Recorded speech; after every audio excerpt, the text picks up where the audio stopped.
Hi ನಮಸ್ತೆ welcome back to my channel. ನಾನು ಕವಿತಾ.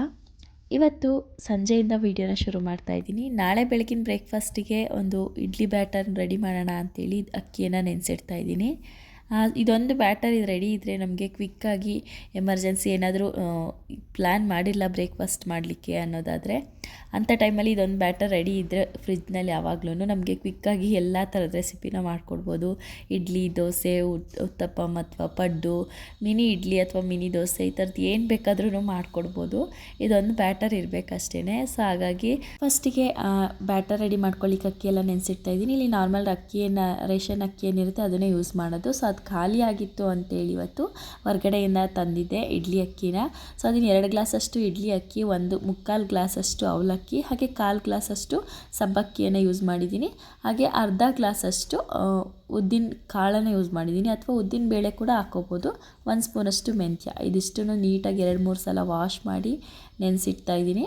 ಸುಮಾರು ಒಂದು 4ರಿಂದ 5 ಅವರ್ ನೆನೆಸಿದ್ರೆ ಸಾಕು. ಹಾಗೆಯೇ ನನ್ನ ಹಳೆ ಪ್ರೀವಿಯಸ್ ವೀಡಿಯೋನಲ್ಲಿ ಕೂಡ, ಶಾರ್ಟ್ ವೀಡಿಯೋನಲ್ಲೆಲ್ಲ ತುಂಬ ಕಮೆಂಟ್ಸ್ ಬಂದಿತ್ತು ಇಡ್ಲಿ ಬ್ಯಾಟರ್ದು ರೆಸಿಪಿ ತೋರಿಸಿ ಅಂತೇಳಿ. ಸೊ ಹಾಗಾಗಿ ಅದು ತುಂಬ ದಿನ ಆದಮೇಲೆ ಶೇರ್ ಮಾಡ್ತಾಯಿದ್ದೀನಿ. ಇನ್ನು ಮನೆಯಲ್ಲಿ ಎಲ್ಲ ಥರದ ಹಣ್ಣು ಖಾಲಿ ಆದಮೇಲೆ ದಾಳಿಂಬೆ ಹಣ್ಣಿಗೆ ಹೋಗೋದು. ಅಲ್ಲಿ ಅಷ್ಟರೊಳಗೆ ದಾಳಿಂಬೆ ಹಣ್ಣು ಅಲ್ಲೇ ಬಾಡೋಗಿರುತ್ತೆ.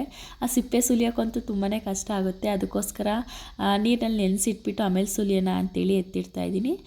ನಮ್ಮ ಮನೇಲಿ ಎಲ್ರಿಗೂ ಅಷ್ಟೇ, ಯಾರಿಗೂ ಅಷ್ಟೊಂದು ಇಷ್ಟ ಆಗೋಲ್ಲ ದಾಳಿಂಬೆ ಹಣ್ಣು. ಬಿಡಿಸಿಟ್ರೂ ಸಹ ಅದನ್ನು ತಿನ್ಲಿಕ್ಕೆ ಹೋಗಲ್ಲ. ಇವತ್ತು ಬಿಡಿಸಿಟ್ರೆ 2 ದಿನ ಆದರೂ ಆಗುತ್ತೆ, 3 ದಿನ ಆದರೂ ಆಗುತ್ತೆ ಅದನ್ನು ಖಾಲಿ ಮಾಡಲಿಕ್ಕೆ. ಇನ್ನು ಬೇರೆ ಥರದ್ದೆಲ್ಲನೂ ಮಕ್ಕಳನ್ನೇ ಕಟ್ ಮಾಡ್ಕೊಳ್ಳೋದು, ಬಿಡಿಸ್ಕೊಳ್ಳೋದೆಲ್ಲ ಮಾಡ್ಕೊತಾರೆ. ಆರೆಂಜ್ ಆಗಿರ್ಬೋದು, ಅದರಲ್ಲೂ ಆ್ಯಪಲ್ ಅಂತೂ ಕೇಳೋಂಗೆ ಇಲ್ಲ, ಬೇಗನೆ ಕಟ್ ಮಾಡ್ಕೊಂಡು ತಿನ್ಕೋಬೋದು ಅಂತ ಇಷ್ಟ ಅವರಿಗೆ. ಸೊ ಆ್ಯಪಲ್ಲು ಜಾಸ್ತಿ ಖಾಲಿ ಮಾಡೋದೇ ಮಗ. ಇನ್ನು ಮಗಳಂತೂ ಯಾವ ಫ್ರೂಟ್ಸ್ನೂ ಅಷ್ಟೊಂದು ಇಷ್ಟಪಟ್ಟು ತಿನ್ನೋದಿಲ್ಲ. ಅಷ್ಟರೊಳಗೆ ನೆನೆಯೋ ಅಷ್ಟರೊಳಗೆ ಸಿಪ್ಪೆನ ಆಮೇಲೆ ಬಿಡಿಸ್ಕೊಳ್ಳೋಣ ಅಂತೇಳಿ ಇಲ್ಲಿ ಸಂಜೆನೇ ನೆನೆಸಿಟ್ಟಂಥ ಅಕ್ಕಿ ಎಲ್ಲ ರುಬ್ಕೊಂಡು ನುಣ್ಣಗೆ ಪೇಸ್ಟ್ ಮಾಡ್ಕೊತಾ ಇದ್ದೀನಿ. ಫಸ್ಟಿಗೆ ಇಲ್ಲಿ ಉದ್ದಿನ ಬೇಳೆಯನ್ನು ರುಬ್ಕೊತೀನಿ. ನಾನು ಯಾವಾಗಲೂ ಆದರೂ ಅಷ್ಟೇ ಫಸ್ಟಿಗೆ ಉದ್ದಿನ ಬೇಳೆನ ರುಬ್ಕೊತೀನಿ. ಕೆಲವೊಬ್ಬರು ಏನಂದರೆ ಇಡ್ಲಿ ಬ್ಯಾಟರ್ಗೆ ಅಕ್ಕಿ ಜೊತೆಗೇ ಉದ್ದಿನ ಬೇಳೆನ ನೆನೆಸಿಡ್ತಾರೆ. ಸೊ ಅದು ನನಗೆ ಇಷ್ಟ ಆಗಲ್ಲ. ಸೊ ಹಾಗಾಗಿ ಅದನ್ನು ಸಪ್ರೇಟ್ ಯಾವಾಗಲೂ ಅಷ್ಟೇ ಸಪ್ರೇಟಾಗಿ ರುಬ್ಕೊತೀನಿ. ಇನ್ನು ಅವಲಕ್ಕಿ ಇಲ್ಲ ಅನ್ನೋರು ಅವಲಕ್ಕಿ ಬದಲಾಗಿ ರಾತ್ರಿ ಮನೇಲಿ ಉಳಿದಿರೋಂಥ ಅನ್ನ ಏನಾದರೂ ಉಳಿದಿದ್ರೆ ಅದನ್ನು ಕೂಡ ಆ್ಯಡ್ ಮಾಡ್ಕೋಬೋದು. ಅದು ಕೂಡ ಇಡ್ಲಿ ಚೆನ್ನಾಗಿ ಸಾಫ್ಟಾಗಿ ಬರುತ್ತೆ. ಅದಾದಮೇಲೆ ಸ್ವಲ್ಪ ಕ್ಲೀನಿಂಗ್ ಕೆಲಸ ಇತ್ತು, ಅದನ್ನೆಲ್ಲ ಮುಗಿಸ್ಕೊಳ್ಳೋಣ ಅಂತೇಳಿ ಮುಗಿಸ್ಕೊತಾ ಇದ್ದೀನಿ. ಇನ್ನು ನಾನು ಫಸ್ಟ್ ಟೈಮ್ ಇಡ್ಲಿ ಮಾಡಿದಾಗ ಬ್ಯಾಟರ್ ಆಗಲಿ ಇಡ್ಲಿ ಆಗಲಿ ತುಂಬ ಚೆನ್ನಾಗಿ ಬಂತು. ಅದರಲ್ಲಿ ನಾನು ಯಾವುದೇ ಮೆಜರ್ಮೆಂಟ್ ಯೂಸ್ ಮಾಡಿರಲಿಲ್ಲ, ಆದ್ರೂ ತುಂಬ ಚೆನ್ನಾಗಿ ಬಂತು. ಅದು ನೆನಪಿದೆ. ನೆಕ್ಸ್ಟ್ ಟೈಮ್ ಮಾಡಿದಾಗ ಮಾತ್ರ ತುಂಬಾ ಗಟ್ಟಿಯಾಗಿಬಿಟ್ಟಿತ್ತು ಇಡ್ಲಿ. ಸೆಕೆಂಡ್ ಟೈಮ್ ಮಾಡಿದಾಗ ಏನು ರೀಸನ್ ಅಂತ ಗೊತ್ತಿಲ್ಲ. ಅದಾದಮೇಲೆ ಅದನ್ನು ಚಾಕುವಿಂದ ಕಟ್ ಮಾಡಬೇಕಿತ್ತು, ಅಷ್ಟು ಗಟ್ಟಿ ಆಗಿಬಿಟ್ಟಿತ್ತು. ಸೊ ಆ ದಿನಗಳೆಲ್ಲ ನೆನೆಸ್ಕೊಂಡ್ರೆ ತುಂಬ ನಗು ಬರುತ್ತೆ. ಈಗ ಪರ್ಫೆಕ್ಟಾಗಿ ಇಡ್ಲಿ, ದೋಸೆ ಎಲ್ಲ ಥರದ ಅಡುಗೆನ ಮಾಡಲಿಕ್ಕೆ ಬರುತ್ತೆ. ಇನ್ನೂ ಎಲ್ಲ ಬರುತ್ತೆ ಅಂತ ಹೇಳೋಕ್ಕಲ್ಲ, ಕೆಲವೊಂದನ್ನು ಟ್ರೈ ಮಾಡ್ತೀನಿ, ಕೆಲವೊಂದು ಪರ್ಫೆಕ್ಟಾಗಿ ಮಾಡ್ತೀನಿ ಅಂತಲೇ ಹೇಳ್ಬೋದು. ಇನ್ನು ಮನೇಲಿ ಊರಿಂದ ತಂದಂಥ ಸ್ವಲ್ಪ ಹಿರ್ಲಿಕಾಯಿ ಇತ್ತು, ಅದು ಉಪ್ಪಿನಕಾಯಿ ಮಾಡೋಣ ಅಂತ ಹೇಳ್ಬಿಟ್ಟು ಇದನ್ನು ಮಾಡಲಿಕ್ಕೆ ರೆಡಿ ಮಾಡ್ಕೊತಾ ಇದ್ದೀನಿ. ನಾನು ಯಾವಾಗಲೂ ಉಪ್ಪಿನಕಾಯಿನ ಸ್ವಲ್ಪ ಬಿಸಿನೀರಲ್ಲಿ ಅದನ್ನು ಕುದಿಸ್ಬಿಟ್ಟು ಅದಾದಮೇಲೆ ಉಪ್ಪಿನಕಾಯಿನ ಮಾಡೋದು. ಕೆಲವೊಬ್ಬರು ಹಾಗೆ ಮಾಡ್ತಾರೆ, ಬಟ್ ನಾನು ಪ್ರತಿ ಸಲ ಮಾಡಿದಾಗಲೂ ಇದೇ ರೀತಿ ಮಾಡೋದು. ಇಲ್ಲಿ ನಾನು ಸ್ವಲ್ಪ ಬಿಸಿ ನೀರು ಜೊತೆ ಕುದಿಸ್ತಾ ಇದ್ದೀನಿ, ಒಂದು 2ರಿಂದ 3 ನಿಮಿಷ. ಸ್ವಲ್ಪ ಜಾಸ್ತಿ ಕುದಿಸ್ಲಿಕ್ಕೆ ಹೋಗಬಾರ್ದು, ಕಲರ್ ಚೇಂಜ್ ಆಗಬೇಕು. ಅದ್ರ ಸಿಪ್ಪೆ ರಫ್ ಇರುತ್ತಲ್ಲ, ಅದು ಸ್ವಲ್ಪ ಸಾಫ್ಟ್ ಆಗೋ ತನಕ ಕುದಿಸಿದ್ರೆ ಸಾಕು. ಅದಾದಮೇಲೆ ಅದ್ರದ್ದು ಜ್ಯೂಸ್ ಎಲ್ಲ ಸಪ್ರೇಟ್ ಮಾಡಿಕೊಂಡು ಸಣ್ಣ ಸಣ್ಣ ಪೀಸ್ನ ಹಚ್ಚಿಟ್ಕೋಬೇಕಾಗುತ್ತೆ. ಅದಕ್ಕೆ ಈಗ ಇಲ್ಲಿ 2 ಸ್ಪೂನಷ್ಟು ಅಚ್ಕಾರದ ಪುಡಿಯನ್ನು ತೊಗೊಂಡಿದ್ದೀನಿ. ಸುಮಾರು ಇಲ್ಲಿ ಒಂದು 6 ಇರಲಿಕಾಯಿ ತೊಗೊಂಡಿದ್ದೆ, ಅದಕ್ಕೆ 2 ಸ್ಪೂನಷ್ಟು ತೊಗೊಂಡಿದ್ದೀನಿ. ಮನೇಲೇ ಮಾಡಿರೋ ಅಚ್ಕಾರದ ಪುಡಿ ಆಗಿರೋದ್ರಿಂದ ಸ್ವಲ್ಪ ಖಾರ ಇದೆ, ನೋಡ್ಕೊಂಡು ಆ್ಯಡ್ ಮಾಡ್ಕೋಬೇಕು. ಇನ್ನು ರುಚಿಗೆ ತಕ್ಕಷ್ಟು ಕಲ್ಲುಪ್ಪನ್ನು ಹಾಕ್ಬಿಟ್ಟು ಮಿಕ್ಸ್ ಮಾಡಬೇಕು ಚೆನ್ನಾಗಿ. ಅದಾದಮೇಲೆ ಸ್ವಲ್ಪ ಖಾರ ಕಡಿಮೆ ಅನಿಸ್ತು, ಅದಕ್ಕೆ ಮತ್ತಷ್ಟು 2 ಸ್ಪೂನ್ ಇತ್ತಲ್ಲ ಅದರಲ್ಲಿ ಸ್ವಲ್ಪ ಎತ್ತಿಟ್ಟಿದ್ದೆ, ಅದನ್ನೇ ಕೂಡ ಹಾಕ್ಬಿಟ್ಟು ಚೆನ್ನಾಗಿ ಮಿಕ್ಸ್ ಮಾಡಿಕೊಂಡೆ. ಇನ್ನು ಮೊದಲೇ ನಾನು ಏನು ರಸನ ಸ್ಕ್ವೀಸ್ ಮಾಡಿ ಎತ್ತಿಟ್ಕೊಂಡಿದ್ದೆ ಅದನ್ನು ಕೂಡ ಒಂದು ಅರ್ಧ ಭಾಗದಷ್ಟು ಹಾಕಿಬಿಟ್ಟು ಚೆನ್ನಾಗಿ ಮಿಕ್ಸ್ ಮಾಡಿಬಿಟ್ಟು ಒಂದಿನ ಅಥವಾ ಒಂದು ನೈಟ್ ಹಾಗೇ ಬಿಡಬೇಕು. ಇನ್ನು ನೆಕ್ಸ್ಟ್ ಡೇ ಅದಕ್ಕೆ ಮಸಾಲೆನ ಆ್ಯಡ್ ಮಾಡ್ಕೋಬೇಕು. ಇನ್ನು ಉಳಿದಿರೋ ಈ ಜ್ಯೂಸನ್ನ ನಾನು ಹಾಗೇ ಸ್ಟೋರ್ ಮಾಡಿ ಎತ್ತಿಟ್ಕೊತೀನಿ ಫ್ರಿಜ್ಜಲ್ಲಿ. ನೆಕ್ಸ್ಟ್ ಯಾವಾಗಾದರೂ ಚಿತ್ರಾನ್ನಕ್ಕಾಗಲಿ ಜ್ಯೂಸ್ಗಾಗಲಿ ಮಾಡ್ಕೋಬೋದು ಅಂತೇಳಿ. ಇನ್ನು ನೆಕ್ಸ್ಟ್ ಡೇ ಮಾರ್ನಿಂಗ್ ಬೆಳಗ್ಗೆನೇ ಜೀರಾ ವಾಟರ್ನ ಮಾಡ್ಕೋಬೇಕು ಅಂತ ಅನಿಸ್ತು, ಹಾಗಾಗಿ ಜೀರಾ ವಾಟರ್ನ ಮಾಡಿಕೊಂಡೆ. ಪ್ರತಿದಿನ ಮಾಡಲಿಕ್ಕೆ ಹೋಗಲ್ಲ, ಯಾವಾಗಾದರೂ ಕುಡಿಬೇಕು ಅನಿಸ್ದಾಗ ಮಾತ್ರ. ಇನ್ನು ಇಡ್ಲಿ ಬ್ಯಾಟರ್ ನೋಡ್ತಾ ಇರ್ಬೋದು, ಚೆನ್ನಾಗಿ ಉಬ್ಬು ಬಂದಿತ್ತು. ಸೊ ಅದನ್ನು ಇವತ್ತಿಗೆ ಎಷ್ಟು ಬೇಕೋ ಅಷ್ಟನ್ನು ಮಾತ್ರ ಎತ್ತಿಟ್ಕೊಂಡು ಇನ್ನು ಮಿಕ್ಕಿದ್ದನ್ನೆಲ್ಲ ಹಾಗೆ ಎತ್ತಿಡ್ತಾ ಇದ್ದೀನಿ. ಅದಕ್ಕೆ ಉಪ್ಪನ್ನು ಸೇರಿಸಿಲ್ಲ. ಉಪ್ಪನ್ನು ಹಾಕ್ಬಿಟ್ಟಿಟ್ರೆ ಕೆಲವೊಮ್ಮೆ ಹುಳಿ ಬಂದುಬಿಡುತ್ತೆ, ಅಷ್ಟು ಚೆನ್ನಾಗಿರಲ್ಲ. ಅದಕ್ಕೋಸ್ಕರ ಇನ್ನು ಎತ್ತಿಟ್ಕೊಂಡಿರೋಂಥ ಬ್ಯಾಟರ್ಗೆ ಸ್ವಲ್ಪ ಉಪ್ಪನ್ನು ಹಾಕ್ಬಿಟ್ಟು ಹಾಗೇ ಇಡ್ತಾಯಿದ್ದೀನಿ. ಇದಕ್ಕೆ ಕಾಂಬಿನೇಷನ್ ಆಗಿ ಇವತ್ತು ಕಡಲೆ ಬೀಜದ ಚಟ್ನಿಯನ್ನು ಮಾಡ್ತಾಯಿದ್ದೀನಿ. ಯೂಶ್ವಲಿ ನಮ್ಮ ಮನೇಲಿ ಯಾರೂ ಅಷ್ಟೊಂದು ಇಷ್ಟಪಡಲ್ಲ ಚಟ್ನಿ ಜೊತೆ ಇಡ್ಲಿ ಕಾಂಬಿನೇಷನು. ಎಲ್ರಿಗೂ ಸಾಂಬಾರು ಇದ್ರೇ ಇಷ್ಟ.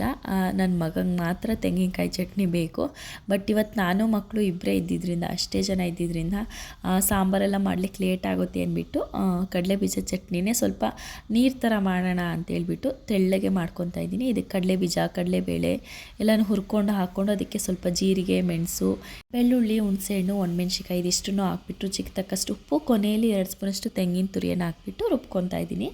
ಇನ್ನು ನಾವು ಯಾವಾಗಲೂ ಮಾಡೋದಾದರೆ ನಾನ್ ವೆಜ್ ಇದ್ದಿದ್ದ ದಿನ ಮಾತ್ರನೇ ಇಡ್ಲಿ ಅಥವಾ ದೋಸೆಯನ್ನು ಮಾಡೋದು. ದೋಸೆ ಅಂದರೆ ಆಗುತ್ತೆ, ನಡೀತಾ ಇರುತ್ತೆ ಆಲೂಗಡ್ಡೆ ಪಲ್ಯ ಜೊತೆ. ಬಟ್ ಇಡ್ಲಿ ಯಾವಾಗಾದರೂ ನಾನ್ ವೆಜ್ ಸಾಂಬಾರು ಇದ್ರೇ ಮಾತ್ರನೇ ಜಾಸ್ತಿ ಇಡ್ಲಿ ಮಾಡೋದು ಅಂತಲೇ ಹೇಳ್ಬೋದು. ಇನ್ನು ಇವತ್ತು ನಾನು ಮಕ್ಕಳು ಅಷ್ಟೇ ಎಲ್ಲ ಇದ್ದಿದ್ದು, ಸ್ವಲ್ಪ ಇಡ್ಲಿ ಪಾತ್ರೆ ಕಡಿಮೆ ಆಗಲಿ ಅಂತೇಳಿ ತಟ್ಟೆ ಇಡ್ಲಿ ಮಾಡೋಣ ಅಂಥೇಳಿ ತಟ್ಟೆ ಇಡ್ಲಿ ಮಾಡ್ತಾಯಿದ್ದೀನಿ. ಸುಮಾರು ದಿನ ಆಗಿತ್ತು ಇದು ಕೂಡ ಮಾಡಿ. ನಾನು ಲಾಸ್ಟ್ ಮಿನಿ ಬ್ಲಾಗಲ್ಲಿ ಶೇರ್ ಮಾಡಿದ್ದೆ, ಆವಾಗ ಮಾಡಿದ್ದಕ್ಕೆ ಇವಾಗಲೇ ಶೇರ್ ಮಾಡ್ತಾ ಇರೋದು. ಸೊ ಮೇಲ್ಗಡೆ ಇಡ್ಲಿ ಬ್ಯಾಟರ್ ಮೇಲ್ಗಡೆ ಸ್ವಲ್ಪ ಕ್ಯಾರೆಟ್ ತುರಿಯನ್ನು ಹಾಕ್ತಾಯಿದ್ದೀನಿ. ಕಲರ್ಫುಲ್ ಆಗಿರುತ್ತೆ, ನೋಡಲಿಕ್ಕೂ ಕೂಡ ಇಷ್ಟ ಆಗುತ್ತೆ ಮಕ್ಕಳಿಗೆ ತಿನ್ನಲಿಕ್ಕೆ ಅಂತೇಳಿ. ಸೊ ಇದು ಸ್ಕ್ವೇರ್ ಟೈಪಲ್ಲಿ ಇರೋವಂಥ ಪ್ಲೇಟ್ನ ಯೂಸ್ ಮಾಡಿದ್ದೀನಿ. ಆ್ಯಕ್ಚುಲಿ ಇದು ಸ್ನ್ಯಾಕ್ಸಿಗೆ ಕೊಡೋ ಅಂಥ ಪ್ಲೇಟ್ಸು ಸ್ಕ್ವೇರ್ ಶೇಪ್ ಇತ್ತಲ್ಲ ಅಂಥೇಳಿ ಅದನ್ನೇ ಯೂಸ್ ಮಾಡಿಕೊಂಡೆ.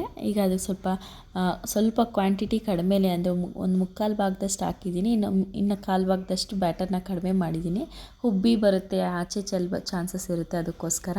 ಸೊ ಒಂದು 10ರಿಂದ 15 ನಿಮಿಷ ಬೇಯಿಸ್ಕೊಂಡ್ರೆ ಸಾಕು, ಇಡ್ಲಿ ರೆಡಿಯಾಗಿಬಿಟ್ಟಿರುತ್ತೆ. ಇನ್ನು ಸ್ಕೂಲ್ಗೂ ಕೂಡ ಲೇಟ್ ಆಗಿತ್ತು, ಹಾಗಾಗಿ ಫಸ್ಟ್ ಬ್ಯಾಚ್ ಓಪನ್ ಮಾಡಿದಾಗ ನಾನು ಅಷ್ಟೊಂದು ವೀಡಿಯೋ ಏನು ರೆಕಾರ್ಡ್ ಮಾಡಲಿಲ್ಲ.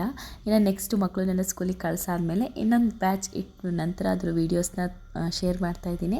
ಆವಾಗಲೇ ಆದರೂ ಸರಿ, ಇಡ್ಲಿನ ಬಿಸಿ ಇದ್ದಾಗ ತೆಗಿಬೇಕು ಅಂದರೆ ಸ್ವಲ್ಪ ಕಟ್ ಆಗಿಬಿಡುತ್ತೆ ಮಧ್ಯದಲ್ಲೆಲ್ಲ. ಅದರಲ್ಲೂ ಈ ತಟ್ಟೆ ಇಡ್ಲಿ ಎಲ್ಲ ಸ್ವಲ್ಪ ಕೆಳಗಡೆ ಯಾವುದೇ ಬಾಳೆ ಎಲೆ, ಪೇಪರ್ ಅಥವಾ ಬಟ್ಟೆ ಏನೂ ಆಗಿರಲ್ವಲ್ಲ, ಸ್ವಲ್ಪ ಡೈರೆಕ್ಟ್ ಪ್ಲೇಟ್ಗೆ ಹಾಕಿರೋದ್ರಿಂದ ಸ್ವಲ್ಪ ಅಂಟ್ಕೊಂಡಂಗೆ ಆಗುತ್ತೆ.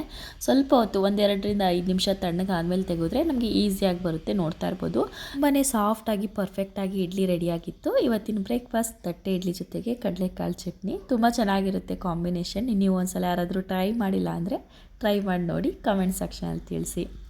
ಹಾಗೆ ಇನ್ನು ಸಂಜೆ ವೀಡಿಯೋಸ್ನ ಕಂಟಿನ್ಯೂ ಮಾಡ್ತಾಯಿದ್ದೀನಿ. ಇನ್ನು ಮಧ್ಯಾಹ್ನ ಸ್ವಲ್ಪ ಕ್ಲೀನಿಕ್ ಕೆಲಸ ಎಲ್ಲ ಇದ್ದಿದ್ದರಿಂದ ಯಾವುದೇ ವೀಡಿಯೋಸ್ನ ನಾನು ಮಾಡ್ಕೊಳ್ಳಿಕ್ಕೆ ಹೋಗಲಿಲ್ಲ. ಸೊ ಡೈಲಿ ರೊಟೀನ್ ವ್ಲಾಗ್ ಇನ್ನೊಂದ್ಸಲ ಶೇರ್ ಮಾಡೋಣ ಅಂಥೇಳಿ.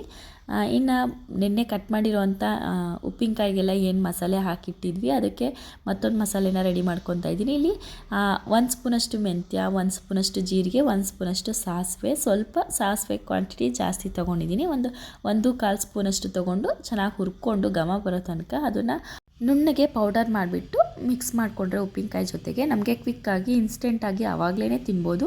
ಆ ಥರದ ಎಳ್ಳಿಕಾಯಿ ಉಪ್ಪಿನಕಾಯಿ ರೆಡಿಯಾಗಿರುತ್ತೆ. ಕೊನೆಯಲ್ಲಿ ಸ್ವಲ್ಪ ಎಣ್ಣೆ ಹಾಗೆಯೇ ಬೆಳ್ಳುಳ್ಳಿಯನ್ನು ಹಾಕ್ಬಿಟ್ಟು ಸ್ವಲ್ಪ ಅರಶಿನ ಹಾಕಿ ಒಗ್ಗರಣೆನ ಕೊಟ್ಟಿದ್ದೀನಿ. ಇದು ಆಪ್ಷನಲ್, ಕೊಡಲೇಬೇಕು ಅಂತೇನಿಲ್ಲ, ಅಥವಾ ಹಾಗೇ ಡ್ರೈ ಆಗಿ ಬರೀ ಎಣ್ಣೆನ ಬಿಸಿ ಮಾಡಿ ಹಾಕಿದ್ರೂ ಆಯಿತು. ಇಷ್ಟೇ ಇವತ್ತಿನ ಒಂದು ಪುಟ್ಟ ವ್ಲಾಗ್. ಹೇಗನ್ನಿಸ್ತು, ನಿಮಗೆಲ್ಲ ಇಷ್ಟ ಇದೆಯಾ ಇಲ್ವೋ ಅನ್ನೋದನ್ನು ಕಮೆಂಟ್ ಸೆಕ್ಷನಲ್ಲಿ ತಿಳಿಸಿ. ಮತ್ತೆ ಸಿಗೋಣ. Thanks for watching.